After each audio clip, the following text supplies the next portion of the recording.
All right, so welcome everyone. Thank you for joining tonight. I want to go ahead and introduce our team. I will first apologize on everyone's behalf. We posted this session as a 2-hour session. We're only going to spend about an hour tonight. And the reason for that is we decided as a department to present some information tonight as more of a bird's eye view of the program. And as we get towards the end of the year, as things get finalized, we're going to plan a fall presentation, which will be some look for, so things that we're going to be doing in the future to strengthen the program. So we're going to spend about an hour tonight. If we have some time at the end for questions, we can answer a few, hopefully. And if not, we're going to compile a Q&A and get that back out to all of our families. We'll also post that on the website. All right. Jenny Lesage, she is our Director of Special Education. She apologizes. She is not able to attend tonight. She's dealing with some other matters, but she is our Director of Special Education for Radnor. My name is George Riegel, the Assistant Director of Special Education, and with me tonight is also Kara Miller, and she is our Special Education Coordinator. So Kara and I will be tag teaming as we go through tonight. And again, if you have questions, please feel free to put them in the chat box and we'll monitor and answer some towards the end. All right. We'll also turn off the recording before we answer any of those questions. A quick overview of the department. Gifted education, or the gifted programming was moved from the Teaching and Learning Department over to the Special Education Department in 2019. So Jenny Lesage and I at that time took over the entire gifted programming, but work in collaboration with the Teaching and Learning Department as we go. And you'll hear some of that and see some of how that's done as we go through tonight. But most importantly, we have for many years been working with our TOGLs, the Teachers of Gifted Learners, as we still oversaw the GIEP portion. So some of that crossover is still happening, but formally gifted services are now under the Special Education Department. All right. To get us started, we're going to do a little activity. So I love games. So we're going to take a look at this first slide. It's called the empty triangle. And it's just to set the tone and start thinking about, as we go through the presentation tonight, our gifted learners. What really sets them apart from other students? What may set them apart from other students? So I'm going to give everyone in the audience a moment to look at this, this chart. Look at this slide and try to answer that last question. Which figure should be placed in the empty triangle? I'll give you just a minute to look it over, get our brains working before we dive in, and then I will tell you the answer. We'll see if Kara gets it. I didn't show it to her yet.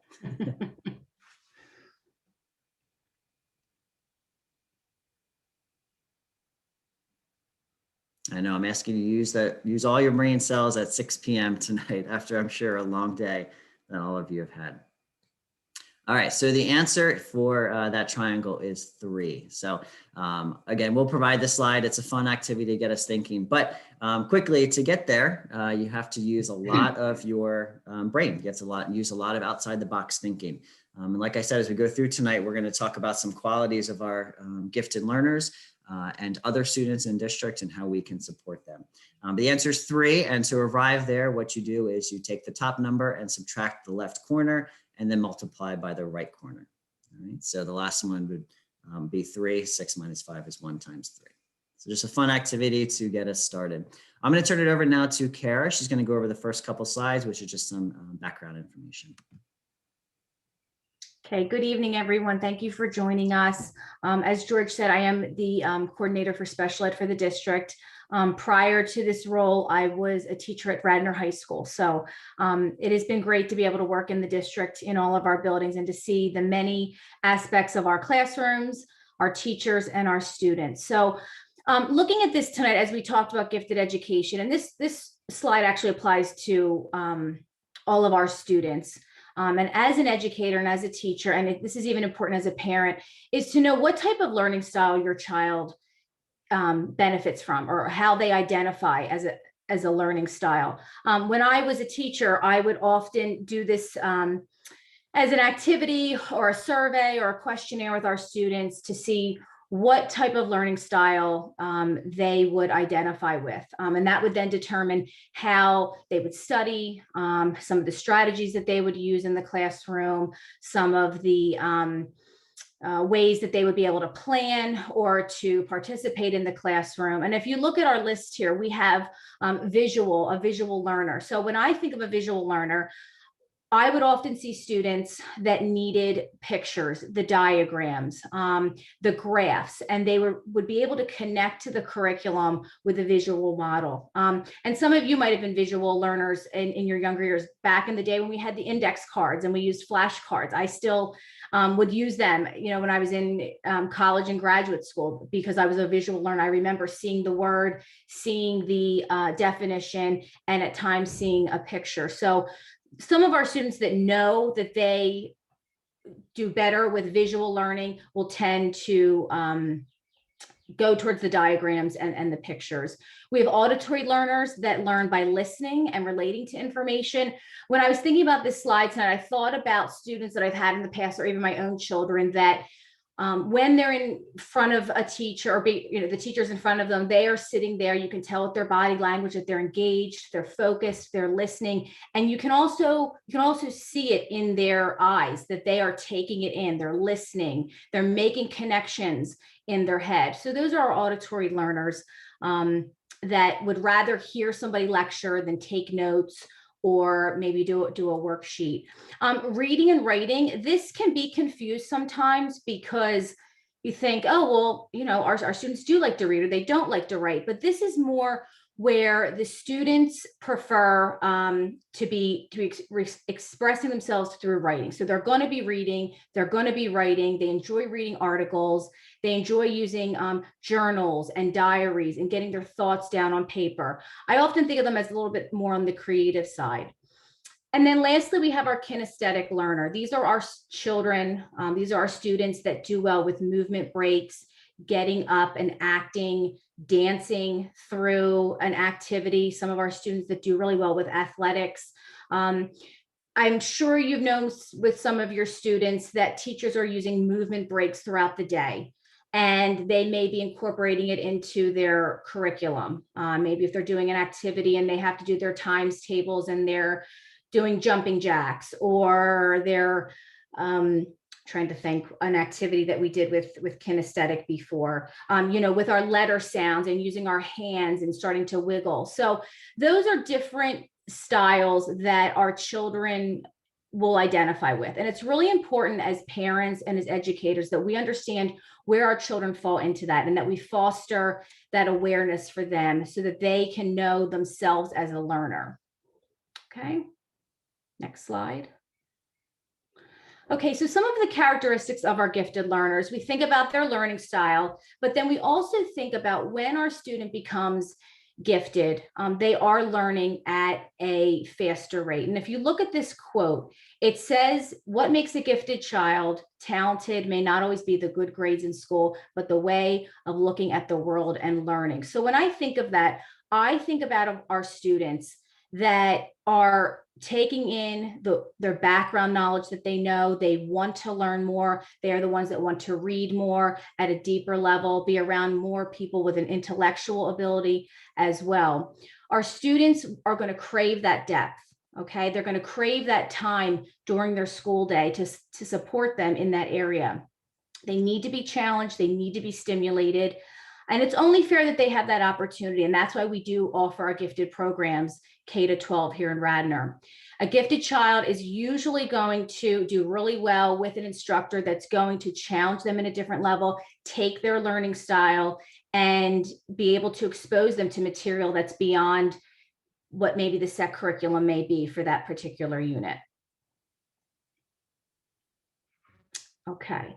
So the statistics in Radnor, we service and identify students K-12 in our schools right now. Our gifted population is roughly 6.2% of our total population or 220 students. So that's a percentage that we have K-12.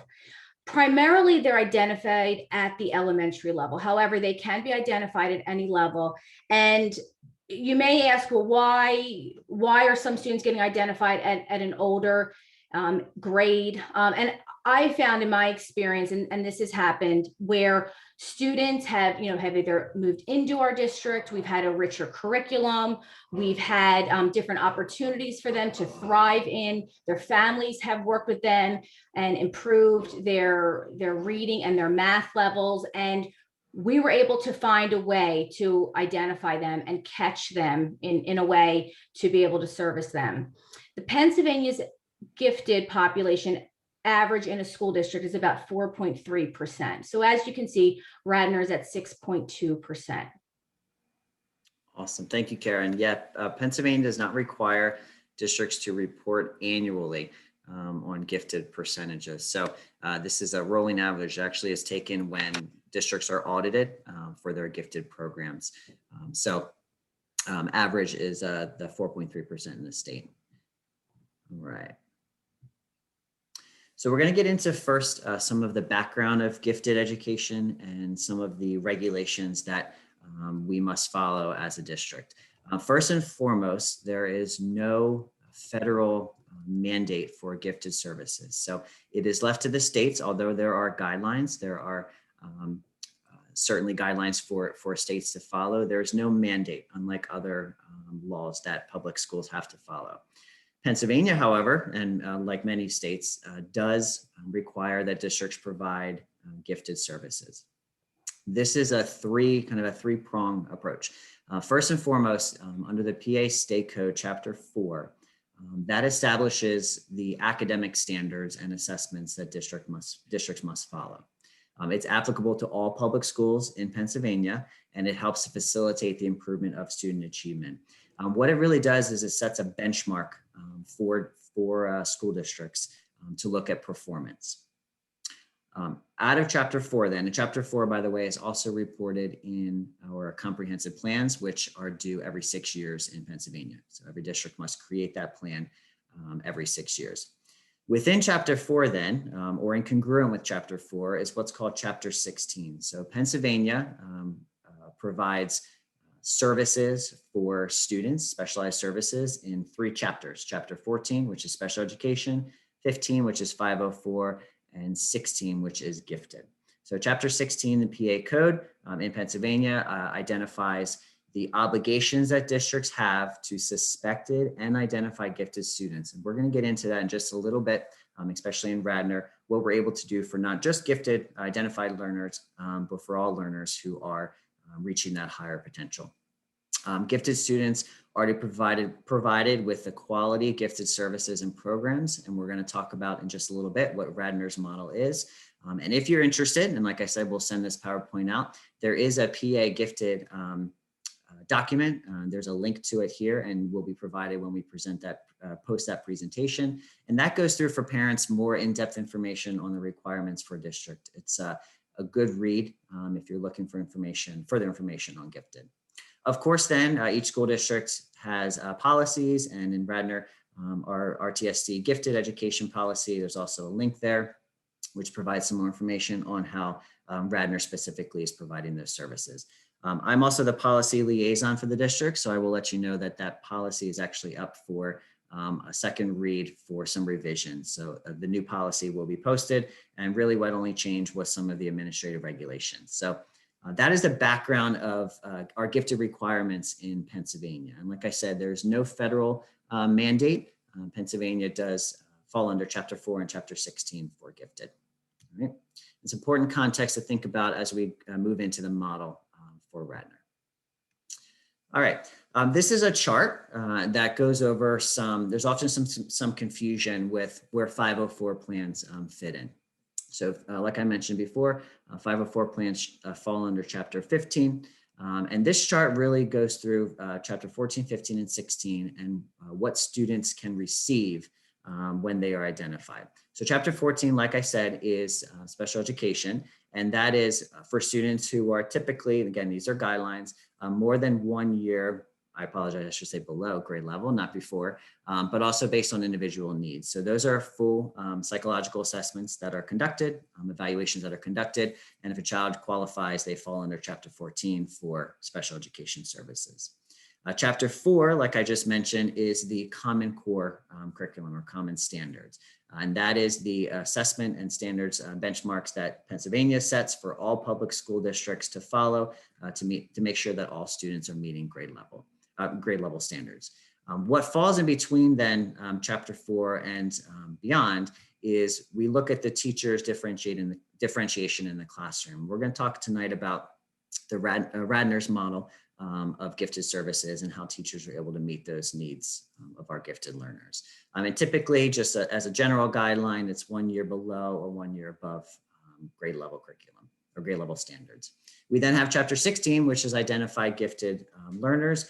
And it's a two-prong approach, which we're going to get into. A student can be identified as gifted, but may not require gifted services. And then, of course, we have students who are identified as gifted and do require services, which we're going to talk about. And that is typically a general guideline more than 1 year above grade level. The wonderful thing about Radner, and really kudos to all of our teachers, and we're going to talk about it in a second, is that we are able to differentiate for not only gifted learners, but students who are not gifted, but still achieving at that higher level. And we're able to provide content and support for them through some enrichment. Right. So again, just a chart to overview. Chapter 15 fits in 504 plans for gifted students. A student can have a GIEP and a standalone 504 plan. Right? So it's two separate documents that can support that child. A 504 plan is accommodations in order for them to reach the curriculum. The GIEP then is specific to the child's strengths, and we set goals for those areas. A child cannot have an IEP, which is chapter 14, and a 504. Any accommodations would be listed in that IEP. All right. All right, so as I mentioned, Jenny Lesage and I took over the gifted programming in its entirety. I'm still working closely with the teaching and learning department, but as we took over the department, our plan was to kind of audit the program in the district. This is starting back in 2019. And as we know, shortly after 2020 in March, COVID hit. So we had been working with our gifted teachers, our TOGLs, through meetings. So we would meet K to 12 and review programming, data that we have on our program and student-specific data, and then some recommendations that they had to strengthen the program. So we had met with them the fall of 2019 and throughout the initial part of 2019-20 school year, and then again around February, where we were moving forward with presentation to parents. Unfortunately, COVID hit, so that was put on pause. So we spent obviously the last year really getting through this pandemic and working closely with our TOGLs to continue to support students both virtual and in the hybrid model when it occurred. What we did then was we broke out into levels since we had some extra time, and we really dove deep into the elementary model versus secondary model and gathered feedback from our TOGLs on what they saw as needs in the department. We met numerous times with both levels to talk specifically about assessment, evaluation, screening criteria, and at the secondary level, how some of those courses at a secondary level fit into programming. So we gathered that feedback specific to each level.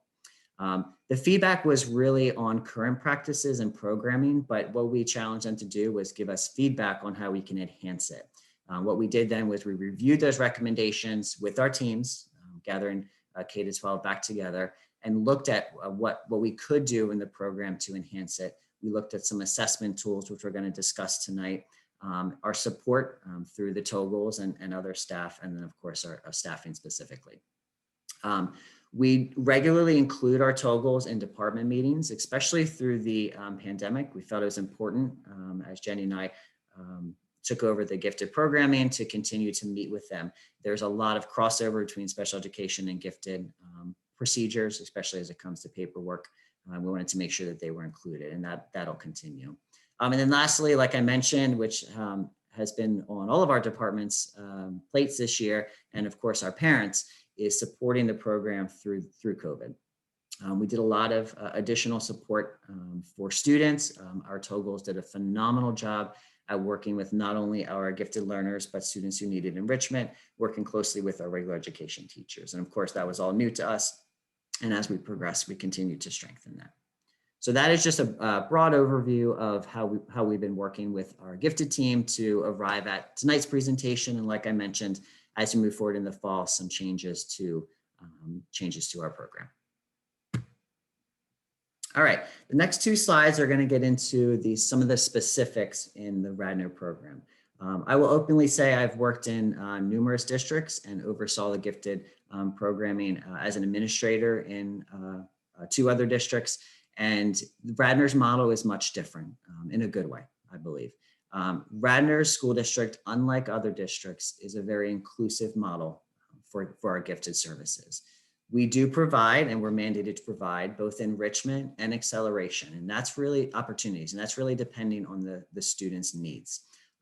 In Radnor, and thanks to our teachers and with collaboration with our TOGLs, we are able to differentiate within the classroom for most of our students, most of our gifted learners.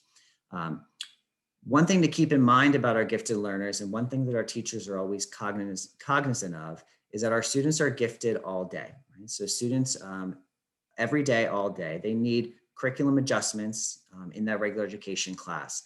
And this, like I said, does include that enrichment with above grade level material. That's really important when we're looking at standards. Radnor has a very strong academic program, and our students are high performing. A lot of our students are high performing. So the bar is set a little higher. What we do then for our identified gifted learners is we go even higher than that, right? So that's why I mentioned in that one slide, that general 1 year and above really is based on the individual student's needs, and our TOGLs work in collaboration with those teachers to provide that enrichment and acceleration opportunity. What's really neat about our program, the inclusive model of our program, is that it gives our TOGLs an opportunity, teachers of gifted learners, an opportunity to collaborate with the regular education teachers. They may work in small groups with some students, but generally speaking, they do push into classes and provide a consultation method or model and collaborate with the regular education teachers. Something to keep in mind with our gifted program is that we supplement what is happening in the classroom. So this is done through what's called academic extensions. Students are not expected to do both sets of material. The TOGLs and now thanks to all their support over the years, the teachers provide that material to students at that higher level from the get-go. So we're not waiting to see if students are mastered all the content. Based on the GIEP, based on the identified strengths of the students and needs, we are providing that material to the students at that higher level. Right? The gifted programming is very academic aligned. We started with a slide about the learning styles of students because it's important to think about it, but our programming is very academically driven, and it is aligned, of course, to Radnor's curriculum. Right? And the Radnor's curriculum, of course, is set by, like I mentioned, Chapter 4, which is the state Common Core standards. There are opportunities available to any and every student, though, based on readiness, not formal identification. And we're going to get into some slides in just a second to talk about that screening evaluation process. But please know, if there are parents on here and if you watch the recording after, if your child is not identified as gifted, the teachers do an excellent job at still meeting those needs. You do not have to have a formal identification to have access to the extensions and some of the higher level material. And that, again, is thanks to our wonderful staff in Radnor. The teachers do a tremendous job at differentiating for our learners. All right, a little bit more about our program specific then to the GIEP. So like all students, gifted and advanced students, they can't learn on their own. We provide all students, all the teachers do, differentiated instruction as needed. We're meeting the students where they are, where their learning profiles align. In GIEPs, however, we do include what's called specially designed instruction. And this could include, this is not an exhaustive list, but opportunities for project-based learning and cooperative learning groups. Really looking at students learning from each other is really important. This does include, of course, support from the regular education teacher, our TOGLs, as I've mentioned numerous times, and even paraprofessional staff. We're lucky in Radnor to have many paraprofessionals working with our teachers and students and they can support, as needed. What's really important, what our teachers do well, is conferencing and guided practice, and that's both in reading and math.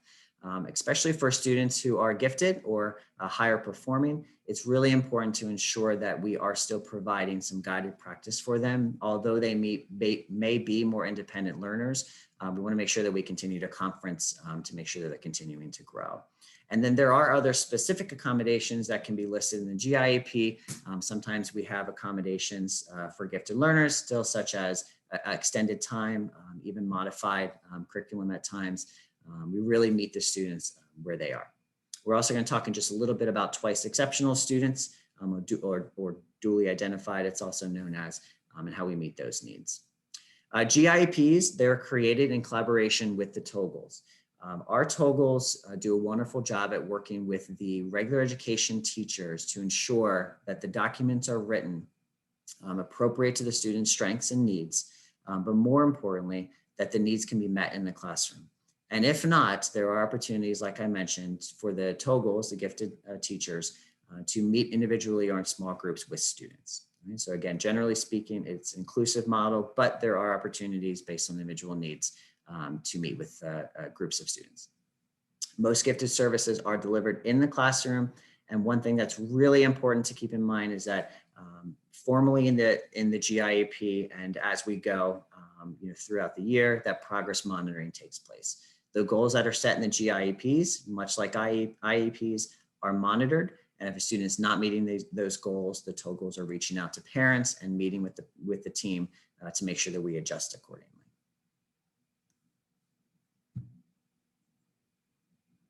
All right.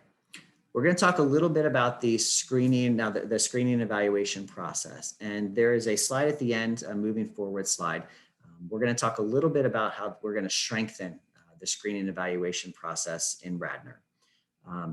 Speaking openly, there's two ways for a screening evaluation process to take place. And that's parent initiated or through a child study team or the school initiated. Many of our gifted evaluations are parent initiated. And what we want to do, as Jenny and I and Kara work with the teams in each building, is strengthen our team's knowledge of that process for screening and evaluating gifted learners or potential gifted learners. And we'll talk about that in just a little bit.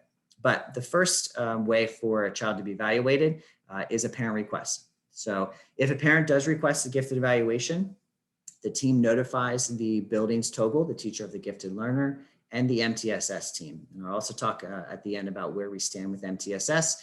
It has been an ongoing process for over this year, and we'll be implementing some further supports in the fall. Radnor has 10 days then, upon receiving that request, to consider it and respond to the parent. Now, oftentimes we do evaluate the child, but there are two options when we receive a request from a parent. The first option is a team can begin the process, and we start that process through a permission to evaluate. So parents receive that permission form and sign off that they're in agreement to initiate the gifted evaluation process. However, there is a second option. The team can determine that a gifted evaluation is not warranted. And if that is the case, we would inform the parent through formal written notice. Again, that doesn't happen often, but there are cases where the team comes to the conclusion that they do not suspect that the child is gifted, and based on a multitude of data points, which we're going to get into in just a second, that the gifted evaluation is not warranted. Parents do have the right to one gifted evaluation for their child per year. And the reason for that is many of the assessments that are conducted to ensure the fidelity of those assessments cannot be provided to the child, cannot be given to the child more than once a year. So if the child does not qualify, the parent can request an evaluation at least 1 year after. All right. The second way that a child is evaluated, and what we're really looking to strengthen next year, and I'll go over that at the very end, is team-initiated evaluations, screening evaluations for potential gifted learners. So if a teacher does suspect a child may be gifted, a referral would be made to the MTSS team. And I've left on there what's called the child study team. As we shift from child study, or IST is another term, to MTSS, you'll see it referenced, all of our teams referenced as MTSS teams. And MTSS stands for Multi-Tiered System of Supports. The TOGL for the school initiated will gather data and they'll confer with the teachers about the referral, and they'll initiate the evaluation process in collaboration with one of our district psychologists. And that notification is provided to the parent, just like the parent initiated process, via a PTE, a permission to evaluate. Right? So those are two ways that we move through a screening evaluation process. And like I said, I'm going to go over some ways we're strengthening that even further for next year. We want to be on the forefront of identifying these students. While we always appreciate the parent requests and typically, like I said, move forward with it, we do want to strengthen our team's ability to refer through our MTSS teams. Through that process, then, we use a multitude of data points. And this is not an exhaustive list, but some of the school-based data that we may include, and we are looking to, again, strengthen this process, and we'll talk about that more in the fall when we present back out to our gifted community. We do look at some of the data points such as MAPS, the student's reading level using a variety of assessments, their math performance. Typically that's based on the performance on assessments in the math curriculum. And then we have what's the teacher input form, which is called the SIGS, and that is the Scales for Identified Gifted Students. We have used that process in the district for many years, so our staff is very familiar with that. And what that looks at is a variety of qualities of the learner, of the student, not just looking at their academic performance. Part of that process as well, as you're aware, if your child is already identified as gifted, is a lot of parental feedback. Individual data is then collected. Currently, we use what's called the KBIT2, and the TOGL is responsible for delivering that to the student. We provide a parent input form, and we conduct cognitive assessments.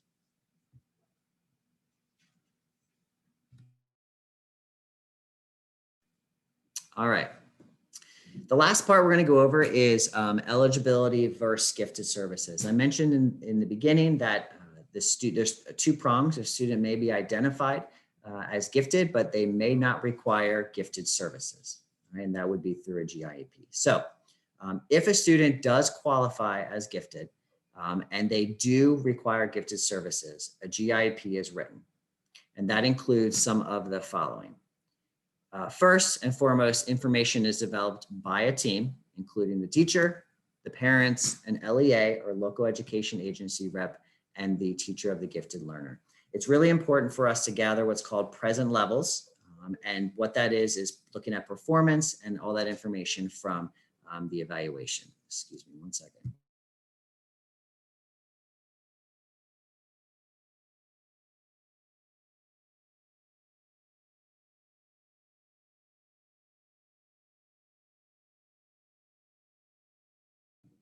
In that GIEP, then we write goals, and those are specific and they're measurable. As you move through K to 12, as a parent of a gifted learner, you'll soon know as your child moves up that the goals do change as we move up. At the secondary level, much of our gifted program is course driven. We have a variety of levels of courses, as you may be aware. So goals do change as we move up through the levels K to 12. Goals are written to the student's strengths and they're based on present levels. I mentioned earlier, and we're going to get into in just a little bit, some accommodations we provide, but we really write those goals based on the student's identified strengths. They may not be identified as gifted in all areas, or they may not meet a goal in all areas. It's really important to look at the areas specifically and separately and make sure we have goals tied to each of those areas. Goals are written, as I just mentioned, for core academic areas, language arts, math, science, and social studies. And again, that's depending on the child's needs, strengths and needs, and they are individual decisions made by the GIEP team, which includes the parents. The district does have responsibility for carrying out what is in the GIEP with the SDI that are outlined. And like I said, our TOGLs are wonderful in monitoring those services as they're implemented, although they are many of them conducted within the regular education classroom. They are there to collaborate and consult with all of our teachers. All right. We then have what's called dual identified or dual exceptionalities students. There are specific guidelines for students who are dual identified or twice exceptional. I want to go over a little bit now what that may look like for your student if they have an IEP and those GIP services are embedded, right? A GIP, if a child is identified as special education and also gifted, they maintain an IEP, and what's in the GIP, some of it would be embedded within the IEP. I want to go over what those specifically would be. First and foremost, it's a statement of the student's present levels. What may look different in a child's IEP with gifted services, a student who is dual identified, is the gifted teachers providing input on the student's strengths in those specific identified areas, right? So while the child may have or does have needs listed in the IEP, we are looking at the strengths from the identified evaluation from the what would be the GIEP.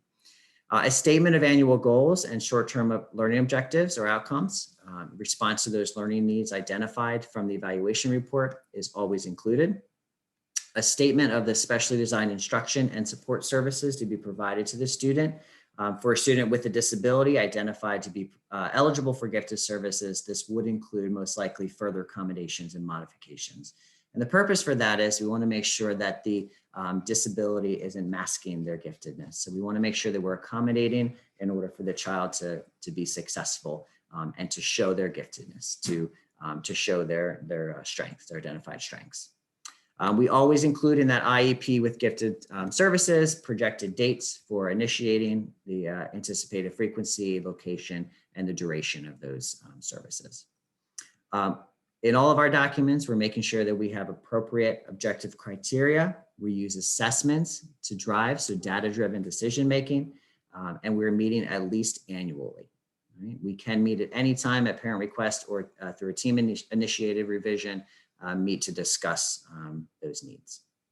The names and positions of all the GIEP team members and participants are also included, and again, the TOGL would be included in that IEP meeting. It would not be a separate GIEP meeting. All right, I'm going to turn it back over to Kara, and I think I need to unmute her. Give me 1 second. And she'll be talking a little bit about other supports for our students in the district. Okay, great. Thank you, George. So yeah, we have many supports for all of our students, regardless of their identification and services, whether a student has an IEP, a 504 plan, a GIEP. So in the state of Pennsylvania, every school district has a SAP program, a student assistance program, and every building has a team of teachers, counselors, the educators in that building that meet weekly and discuss our students, discuss any concerns we may have. That could be academically, emotionally. Drug and alcohol is a big part of our SAP program. Any type of concerns that we may see. And what is really neat about our SAP team is it is a core group of teachers that have been trained in a process, in a way where we are to look at certain red flags that we may see with our students, and we come together and we find a way to support them. And what's really neat is having all of the teachers in our buildings. It could be the music teacher is on the team, the guidance counselor, a gifted teacher, a special ed teacher, a classroom teacher. So they're all coming together and looking at the child as a whole individual.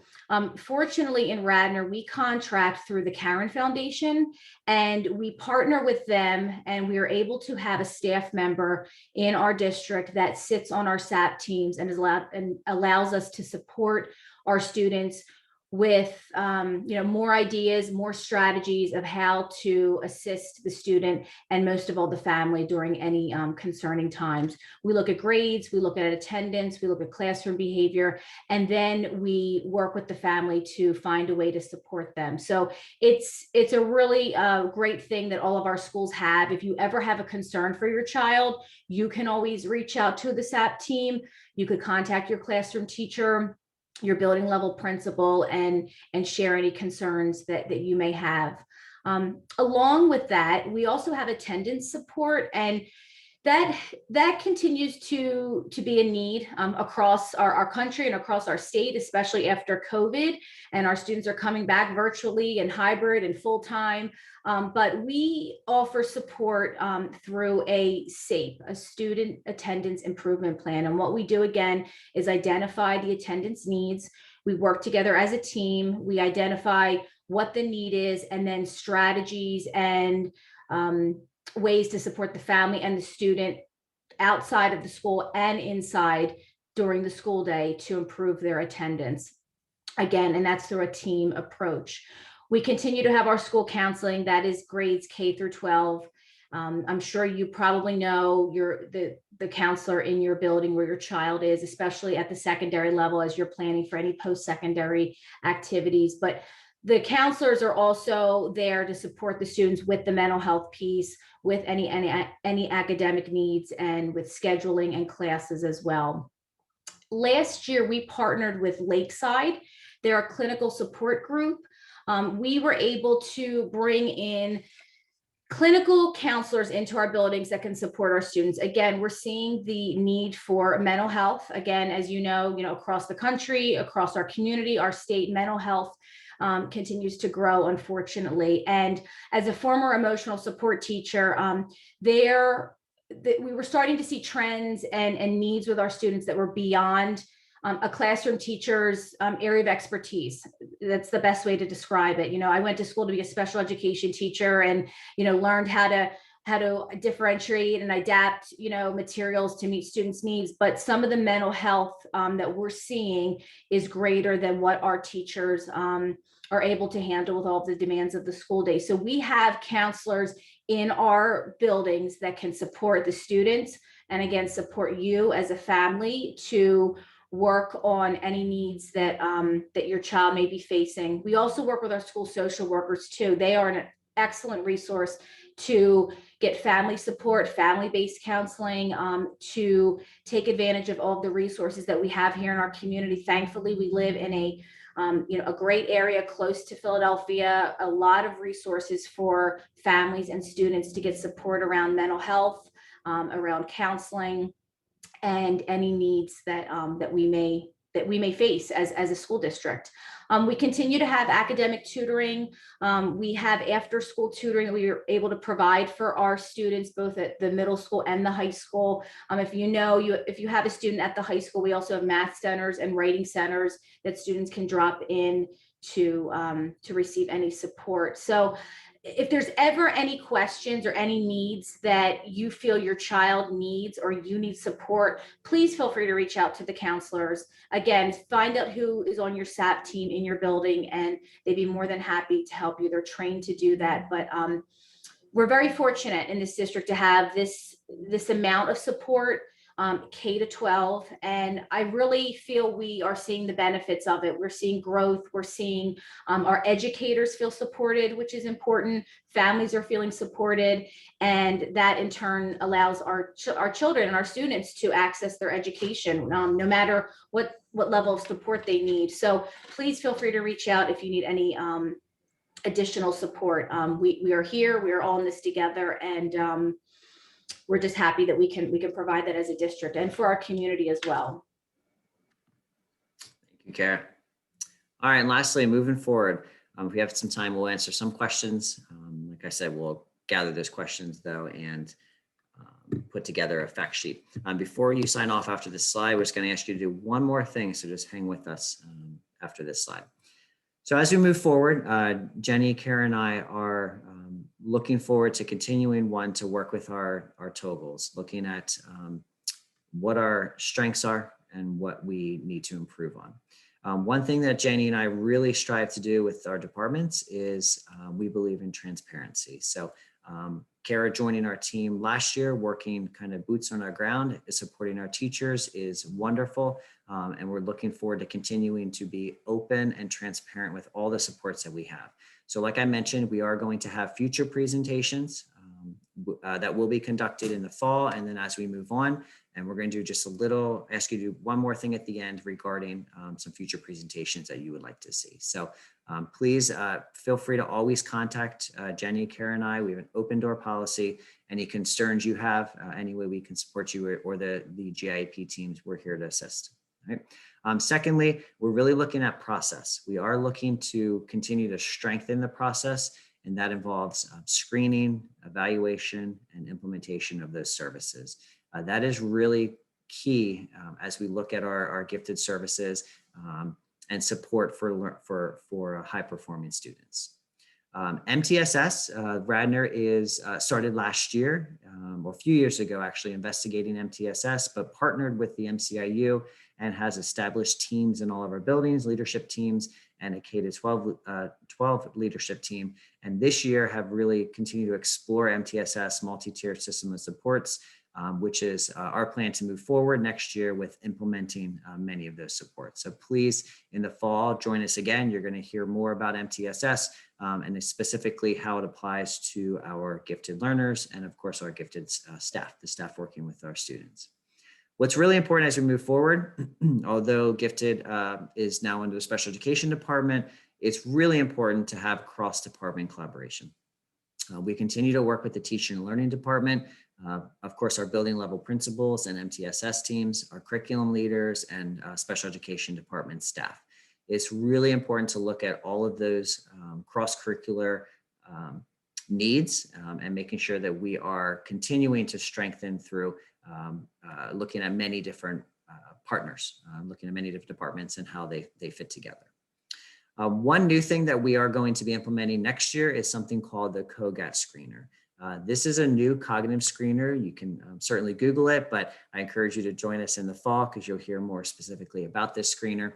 This is a screener it's an IQ screener that we're going to be implementing as part of our process at the elementary level, primarily. We may use it as needed secondary, but primarily at the elementary level. A COGAT screener will be used as a second step in the process of screening and evaluating students. What's nice about this is, while we have, as we went over on a previous slide, we have many different measures looking at benchmark assessments, diagnostic tools, and curriculum-based assessments, and even observation of student performance. We're finding the need, and some of our feedback from our TOGLs at the elementary level is a need to have an identified screening tool to gather more information and strengthen that process of evaluating the child.